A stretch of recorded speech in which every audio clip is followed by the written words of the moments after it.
औज़ुबिल्लाहिमिनश्शैतानिर्रजीम बिस्मिल्लाहिर्रहमानिर्रहीम।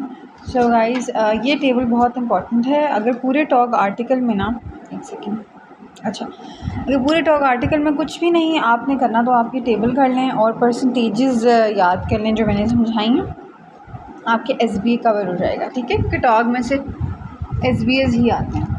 So basically जो endometriosis है उसको सब फर्टिलिटी के लिए हमने 3 तरीक़ों से पढ़ा है। हमने मिनिमल और माइल्ड को पढ़ा है, फिर हमने मॉडरेट सीवियर, और फिर हमने जो हमारा विलन है एंडोमेट्रियोमा उसको देखा है, राइट। तो अब इसमें क्या है कि जो मेडिकल थेरेपी है उसका फर्टिलिटी में कोई रोल नहीं है, उल्टा वो फर्टिलिटी मतलब उस वक्त पेशेंट कंसीव नहीं कर पाएगी क्योंकि ज़्यादातर ये सप्रेसिव ही होती है, हार्मोन सप्रेसिव होती है। लेकिन एक इन्होंने बात कही हुई है जो मुझे ऑनेस्टली समझ नहीं आ रही कि एंडोमेट्रियोमा में जो डायनोजेस्ट होता है it has less impact on AMH.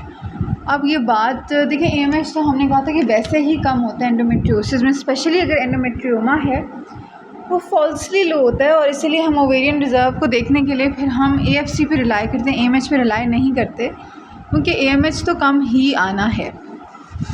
लेकिन बस ये कि उन्होंने लाइन लिखी हुई है, ऑनेस्टली इस बात का मतलब मुझे समझ नहीं आया। फिर सर्जिकल अगर हम मैनेजमेंट की बात करें तो माइल्ड तो मिनिमल और माइल्ड में आप सर्जरी कर सकते हैं, ठीक है, अगर सब कुछ ठीक है, प्रोग्नोसिस अच्छा है, इसकी इससे इम्प्रूवमेंट हो सकती है, ठीक है। और फिर आप आईयूआई और आप ओवेरियन स्टिमुलेशन कर सकते हैं। असिस्टेड कंसेप्शन बेसिकली मिनिमल और माइल्ड हमने एनाइस की अनएक्सप्लेन फर्टिलिटी की कैटेगरी में इसको डालना है। तो ये मिनिमल और माइल्ड एंडोमेट्रियोसिस से एआरटी नेगेटिवली इफेक्ट नहीं होती। मतलब हम तो कहते हैं ना, अगर सिवियर एंडोमेट्रियोसिस ये मॉडरेट है तो उससे जो है वो एआरटी में एग रिट्रीवल जो है वो ख़राब होगा, लेकिन मिनिमल और माइल्ड में एग रिट्रीवल ख़राब नहीं होता। देखिए, हमने एआरटी में 3 चीज़ें देखी, वो 3 चीज़ें क्या हैं? Egg retrieval, live birth rate और प्रेगनेंसी रेट, ठीक है। तो ये तीनों चीज़ें मिनिमल और माइल्ड एंडोमेट्रियोसिस में ख़राब नहीं होती, ठीक है। So it does not reduce the success of ART, okay, compared with women without endometriosis, मतलब विद और विदाउट माइल्ड या मिनिमल में कोई इफेक्ट नहीं आ रहा। फिर आता है मॉडरेट या सिवियर, इसमें वही है कि मेडिकेशन की तो नहीं है इतना रोल। सर्जरी में आपने मॉडरेट सिवियर के लिए सर्जरी नहीं करनी अगर आप कंसेप्शन के लिए करना चाह रहे हैं, आपने डायरेक्ट आईवीएफ करना है, ठीक है। अगर पेशेंट के सिम्टम्स बहुत ज़्यादा है तब आप सर्जरी, मतलब सर्जरी का फर्टिलिटी में कोई रोल नहीं है, इन मिनिमल और माइल्ड में है, मॉडरेट और सिवियर में नहीं है, ठीक है। इसमें ज़रूर क्वेश्चन आता है, लेकिन आपने सर्जरी किस में कंसिडर करनी है? मॉडरेट और सिवियर में आप सिम्टोमेटिक ख़वातीन में जिन्हें आप ऑलरेडी आईवीएफ कर चुके हैं और आईवीएफ फेल हो चुके हैं, ठीक है, उनमें आप सर्जरी करेंगे, वो भी बहुत ध्यान से बता के, क्योंकि सर्जरी से ओवेरियन रिजर्व पे इफ़ेक्ट आता है इस केस में।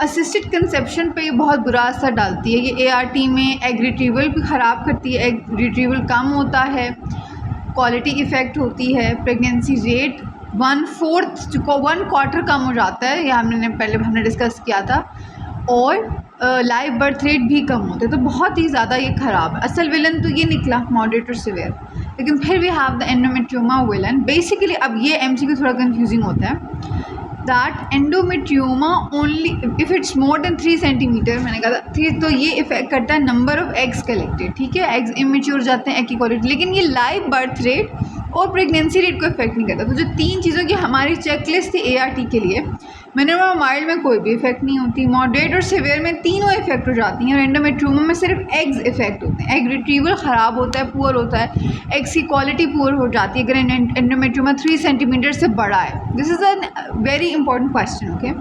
लेकिन लाइव बर्थ रेट और प्रेगनेंसी रेट एंडोमेट्रियोमा में इफेक्ट नहीं होता, मॉडरेट और सिवियर में तो तीनों चीज़ें ख़राब हो जाती हैं। सिंपल एक ही बात मैं 100 दफ़ा बोल चुकी हूँ। सिस्टेक्टमी से ज़ाहिर ओवेरियन रिजर्व ख़राब होता है, हमने कहा था।